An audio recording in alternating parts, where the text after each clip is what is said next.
This is Sonia Wagner representing PCA families in one of our recordings that capture lived experience and best practice research-based learning that assists kinship, permanent and adoptive parents and carers in supporting young people. PCA families has a zero tolerance of child abuse.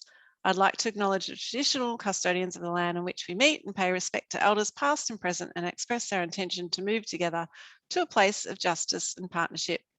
Today we are discussing equine and animal therapy with Leanne Winter from Mullum Road Clinic. Leanne Winter is a clinical psychologist who specialises in animal and equine therapy and working with childhood behavioural, sensory and other issues, autism spectrum disorder and disability. Leanne lived on a farm for over 20 years, so she is a long-time advocate of the value of working with animals. Welcome, Leanne, and can you tell us a little bit more about yourself? Hi, Sonia. That was a great introduction. Yeah, so I guess, I've done room-based therapy or had a room-based clinic for nearly 12 years or 13 years, maybe 14 years now. About 10 years ago, about 10 years ago, I looked into doing equine therapy and couldn't get insurance, and there were no courses around, and it was sort of a dream, but it never sort of took off. So I went into animal assisted therapy and started buying more dogs and training them. Excuse me, buy more animals, really. So I ended up with my first therapy dog, and he's now 12, so he's retired, but brought him into the clinic, and no one was doing it at the time, other than Lead the Way, who had started the training, but it just wasn't done in private clinics. And I remember doing the training, there were like 12 of us, and they said, oh, who's going to be able to use the dogs when we leave? And I was literally the only one that said, well, I've got my own clinic. Wow. So the others, they just said, no, I'm in a hospital or I'm working for someone else, and they won't let us through the red tape. So wow. It all started from there. So great. 7 therapy dogs later, and now doing equine, and really it's equine and animal assisted now, because we've got every animal you can think about. Oh. Lucky you. Cow. All the kids need a cow. I'm like, oh my God. Yeah, my kids did that. They wanted sheep in the backyard. Yep. We don't have real grass. Oh, no. Not sure how that was going to work. Yeah. So what is animal assisted therapy? In the way that we're using it is that, the clinicians at my clinics, they're all qualified psychologists. So most of them have started off with room-based therapy and are doing all the sort of mainstream CBT and ACT and all the other sort of therapies that we hear a lot about. And then, and also had interest in animals, obviously. So that the assisted therapy is just really bringing in an animal as another tool to your toolbox. There's one there. In the background. That's a little one from the sounds of it. Yeah, it's just behind me. Yeah, they become another tool in the toolbox as such in the room. So, sometimes it's pretty proactive, and we're training the dogs, or we're getting the dogs to do things and talking about what that is like for the client or what that experience is like. And other times we're just sitting, doing literally room-based therapy, and the dog's on their lap and they're stroking the dog. And there's a lot of research to show that just that motion of stroking reduces your blood pressure, reduces your stress, reduces your heart rate. Clients often with trauma will just say to me, I've just never felt this calm whilst I've been with a psychologist. And that's not me doing the job, it's the dog. Yes. So, yes. So they're just being there, they're doing their job, but obviously it can be a lot more proactive, like I said, where Budgie's coming to join us. He's sitting in the chair next to me here. Oh, very cute. He thinks who's this? This is Budge. Budge. He's a bit of a noisy one, but so he's a poodle? He's a toy poodle, yeah. Toy poodle, yeah. He thinks he's my little assistant. And go anywhere without him, and he's gorgeous. Often I'm sitting up here with clients, there's about 6 chairs, and there's like a dog on every chair, and then they're all sitting there listening intently. Really good at confidentiality, though. They never go and tell anyone anything. It's so good, isn't it? They don't talk. So they just accept people for who they are too. So there's that sort of unspoken just acceptance. And yes. And does that come from children that have got animals at home, or is it from children that don't have animals at home that kind of have that feelings, of calmness? And look, it depends what people are coming in for. So, we do a lot of dog phobia work, for example. So often coming in because they want to buy a dog and have a family dog, but they've got maybe a child with autism who's petrified of dogs, and they'll come and work with us to work out how to help their child overcome that fear, so they can then go down the track of purchasing a dog or a horse or animal, whatever it might be. They can. I'm just going to have to show you Fudge because he's doing it really tough. Oh, life is hard. Most of his day doing that. Yeah. I could definitely relate to that too. So I had a child that was petrified, would run. There was a dog on the other side of the street, and she would run away and scream and frighten, had no reason for it at all. There'd never been that kind of incident in her life. And yeah, so we got her a dog. So she had to do the therapy. Often it's experiences like that where I've had families where going to the park has become just not possible because the child's up on the picnic table screaming and petrified of people walking past with dogs. So it can be for reasons like that, or it can be just because the client has a genuine love of animals, and has perhaps resisted going to counselling, or has had bad experiences in the past with room-based counselling. That parents are trying something different, and it usually works. So once room with the dog. And what animals do you work with? Is it only dogs and horses, or are there others as well? From where I'm sitting, I can see my stick insects to the left, and I've got guinea pigs to the right, pet rats in an enclosure over that way. Wow. There's chickens and ducks behind us, and baby goats, baby miniature goats. We've got alpacas, baby alpacas. Someone just offered me some little lambs to join the wow. Indoors, we've got bearded dragons and frogs, green tree frogs, and hermit crabs. Wow. And donkeys, I think that's all. The miniature donkeys in there too, and the horses, of course.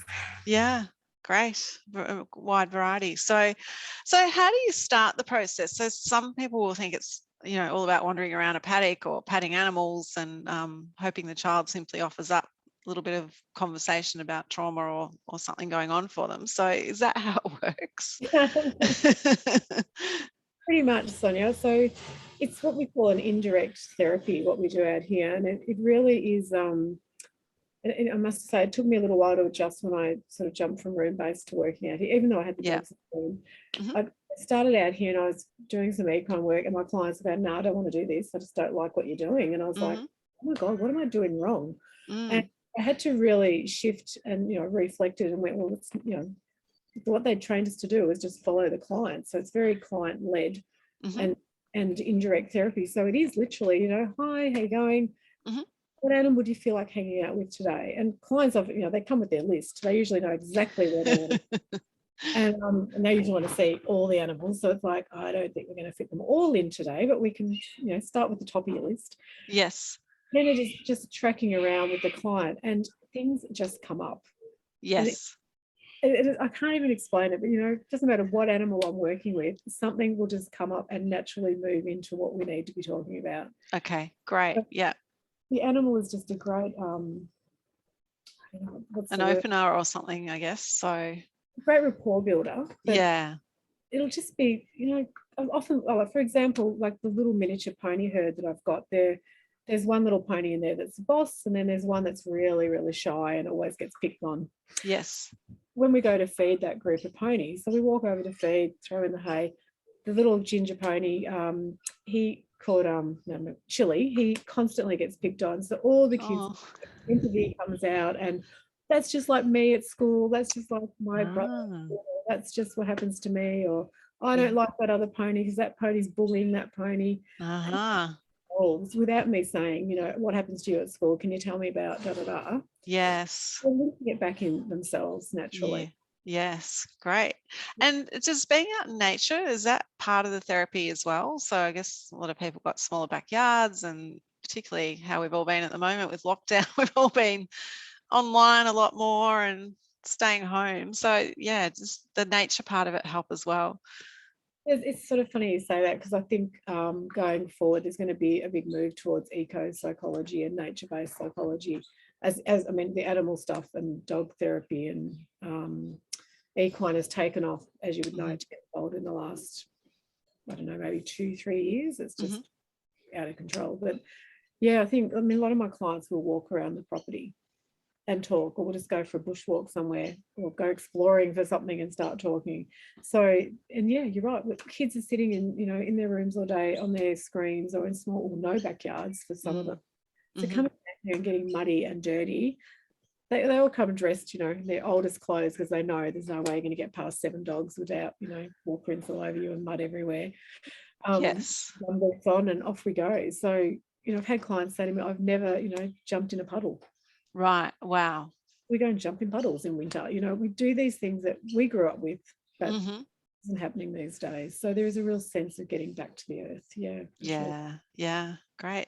And so I'm sort of interested in how animal therapy works in the context of families where they've got that sort of broken attachment, removal from a birth parent, where they might have some of that social, emotional, or behavioural challenge. And I guess I'm also thinking about, childhood trauma and things like ASD and ADHD. Is that animal therapy good, or is it a good choice for those sort of children and families? Yeah, I'm going to say yes. Yes. Yeah. I mean, yeah, there's only a very specific population I'd say no to, and that's usually people that have hurt animals, and there's going to be the animal's going to be put at risk. But no, for attachment disorder stuff and children and families that have gone through attachment issues, animal therapies, there's lots of research promoting it.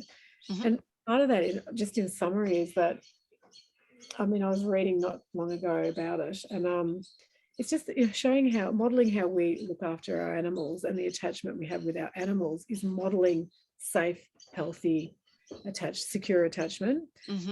Saying, the research is saying, through a child watching that and watching how we care for the animals and our consistency with the animals, that's how trust is built. In summary, it's like, if that person, i.e. the psychologist or therapist, is looking after, genuinely caring and looking after their animal, they're going to be an okay person. So that rapport and trust can build from there. So it's it can perform some pretty amazing stuff. Yeah. So is that so it's, I assume that means it's quite effective in helping with that emotional regulation, because you're sort of, I guess, demonstrating that calm sort of emotional regulation when you're with the animal. You have to, don't you, when you're with the animals, so they respond in the right way. So yes, I suppose it's almost like co-regulation, I guess. So I mean, little Fudge here, he's showing us how to regulate really well. Yes. Oh, Fudgy. Yeah. Pretty relaxed. If clients are having meltdowns, for example, he will jump on him and just, I haven't taught him to do this, but he will actually start pouring on them to bring them back. So that can be, just intuitively he knows what to do there.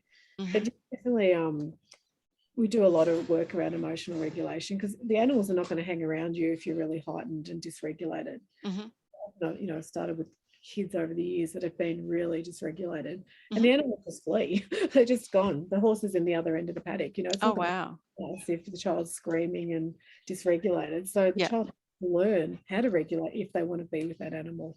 So there's motivation to do it, and there's direct feedback. So if the horse runs away from you, pretty clear feedback that the horse is not happy or not prepared to stay with you if that's what's happening. So so what do you do in that instance? Like, how do you bring them together? I mean, that must be challenging. The job's not really to bring them together. The job is to teach that awareness of what you're doing is the horse is reacting to what you're doing. How your body is reacting. So if the aim for the child or the adult is to have the horse come to them, they're going to have to do something differently in their own body, and how are we going to achieve that? So it's teaching self-awareness and self-regulation. And the really just our feedback. It's providing that biofeedback, if you like, really. Yes. Makes sense. So get there, I've got miniature donkeys that when I got them hadn't been handled, and all the kids were just like, because they look really cute and cuddly, because they're they're just all running up to them wanting to grab them. And the donkeys are like, you've got to be joking. No way. be grab. It's like we're trying to catch them. And it took, I don't know, several months of kids. And if they had the patience, they'd sit with them. And now the donkeys, you call them, they run over to you, one rests, head on your chest because it wants to cuddle now. Yeah. But they have to work towards that. So it's like working within relationship as well. Yes. So if you want that relationship, how are you going to work it so it becomes a connection? Yeah, totally. And so with equine therapy, as you just mentioned, you've got these bigger animals. So how does that differ to maybe working with a dog or a chicken or something smaller? So Surprised how many people are frightened of chickens, but anyway. Oh, so many are, aren't they? Chickens. Well, I guess there's I think there's a bigger element of safety with the horses. So, the dogs we have to do particular training with, and as a handler and the dog, and it's all sort of regulated now, and we gets recertified each year and so on. With the horses, I'm very careful with how I do it because they're my horses, and I would only have practitioners using them that actually have experience with horses and know my horses and so on. Yeah. Number one, it's keeping the client safe, keeping myself safe, and safety number one. Safety first. Yeah. Dealing with a big animal that potentially, if it stands on your toe, it's going to break your toe. So haven't touched wood, we haven't had any accidents, but I'm teaching that awareness is number one. So I'm really aware because I've been around horses all my life, but constantly I'm teaching my clients that just notice where your foot is, just notice where the horse's foot is, just notice where the fence is, because if you're between the horse and the fence and the horse goes to move, you're probably going to get squashed. So they're really great teachers of that awareness, which you hope in life is going to give them a skill that keeps them safe in life too. You have good awareness, you're not going to walk down that dark alley on your own at night. If you have good awareness, you're going to think about things before you go and do it. So you can see that awareness training with the horse leads on to awareness in life and safety. Not everyone. I mean, initially when I opened up here, it was equine therapy, but I would say some clients come here specifically for that. But the rats, the guinea pigs, and the miniature goat babies, of course, the they're a bit of a hit at the moment. I would say they draw a huge following. Okay. Yes. The horses are. I love working with horses, but some people come here with that in mind, but then they'll merge off and find another animal that they're more drawn to. So that's the sort of it's evolved from equine to equine and animal assisted. Okay. And so I guess the things I've seen with horses is it's about getting the horse to follow you. Is that accurate, or are there other things that you're doing in the mix? That could be one thing that you do. But look, there's a whole array of activities you can do with them. We could be doing brushing, and that could be about awareness, or we could be leading the horse and imagine what it's like to lead this big animal and be thinking we're in control of the animal. We're never really in control of them, but they're the leader. Or it could be popping into the shoes of the follower and having the horse be the leader. So you can pop people into different roles and have different experiences, and then explore what that was like. Yes. Yeah. And what about tapping into some of those really strong emotions like fear or anger or grief, or how does that sort of translate? With the equine. Yes. Look, it's amazing how, again, it's that tracking. It just comes up. Like if often people come in saying, I want to work on A, B, or C, and then they end up working on X, Y, Z, because I'll come in with the horse and it will trigger something for them, which was not quite what they were expecting. And then that's what we work with. So any emotions can be drawn into a session. And often I don't know, even when I start the session, where we're going to go. Yes. It could be that I'm just thinking of a past session where I said to a young woman, would you like to halter the horse? And she was in a group setting, and she was like the leader of the group, and she's like, oh yep, I'm going to do it first. She'd never haltered a horse before, and she got the halter, and it all got tangled up, and ended up getting thrown and yelled. The horse got yelled at, and and it was just like, whoa, didn't see that coming. And then working with her over time, taught her how to do that, taught her how to lead the horse, massive big horse. And so the sense of achievement and learning a new task, self-confidence, being able to show others how she could do it, overcoming her frustration tolerance. There's just so many things in that one session. Mm-hmm. Yeah, and dysregulation to regulation, blah, blah, blah, blah. So it can be such a simple activity, like you said, you're getting the horse to follow you, or leading the horse, or brushing the horse, or just sitting with the horse. Mm-hmm. But it can be a whole array of different things you're working on. Mm-hmm. Yeah, I mean, and they've got those beautiful eyes, right, that kind of bore right into you. Like those kind of border collie eyes. So they seem like so human-like. So I think last time you mentioned you were looking to set up sort of group-based therapy maybe next year that helps with sensory processing disorders. So can you tell us a little bit more about that? Pressure. We're toying with the idea of running a group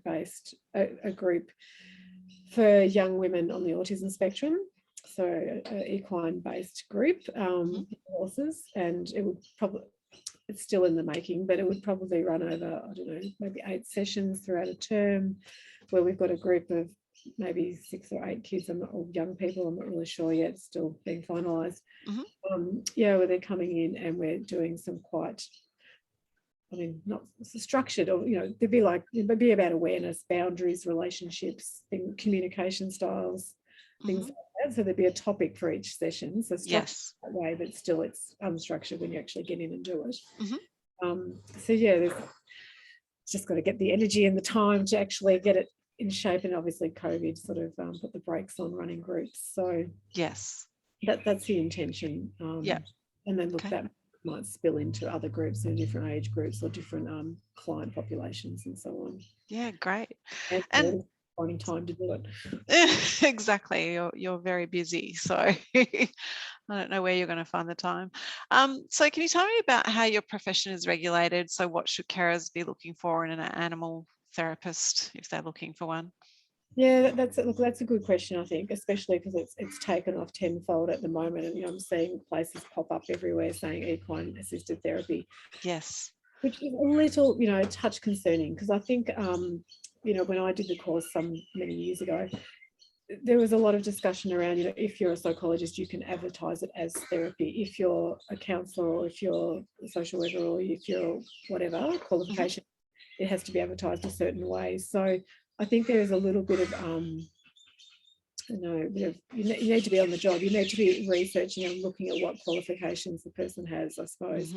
Name can be a little bit misleading. Yes. Okay. Yeah. And then, just checking what they offer, because, I guess from our perspective, obviously we're offering psychology and assessments and other things on top of that. But it's fine. I mean, some people are really skilled at what they do, but just making sure you know what you're signing up for. Just because it's therapy, it may not be run by a therapist. So, yes. Yeah.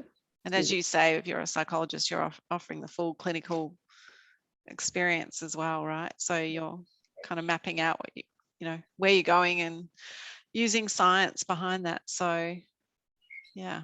Just fine. I mean, I think it's great other places are opening, but just need to be a little bit mindful, I suppose, and make sure they've got good insurance, and make sure you know what you're signing up for, I guess. Yeah. And I think you are part of the Equine Psychotherapy Association, is that right? So yeah, they've got a list of practitioners on there. So they'll have on there equine assisted learning and equine assisted psychotherapy. The learning would be, the psychotherapy is usually someone with some sort of mental health qualification behind them, and then the equine learning is more, it might be someone I know there's a lady up the road here who does riding. She's a riding instructor, but she's gone and done the equine course, so she'd be an equine assisted learning person.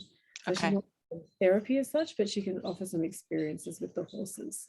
Okay, great. Is there anything else that we should know about or think about or discuss today in regards to animal or equine therapy? It's a pretty cool experience. I mean, I think what you said earlier too about being out in the country, like a lot of my clients, so it's a long way to come, and it might be a bit of a trip here, and they're like, oh my goodness, the minute we hit Warrandyte and start winding through, that's when the therapy starts, I think, when they're winding through the hills and the bush to get here, and then driving down the dirt road to come into the property. often the parents are just sitting out around the trees waiting for the kids, and they're just like, I'm doing my therapy here. Yeah.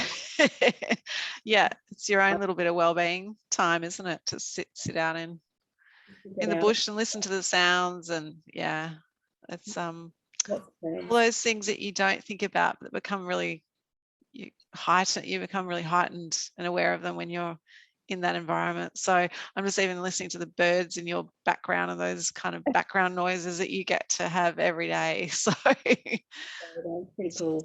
Yeah, it's gorgeous. So, well, thank you so much for making time for us today to share with our families and give them a little bit more insight into animal and equine therapy, because it is something that's really, I guess, on everyone's lips, and everyone is kind of looking into it at the moment. So, and to anyone else making the time to listen to this recording, thank you for giving up your valuable time for the benefit of the young people in your life. Until next time, have an amazing week.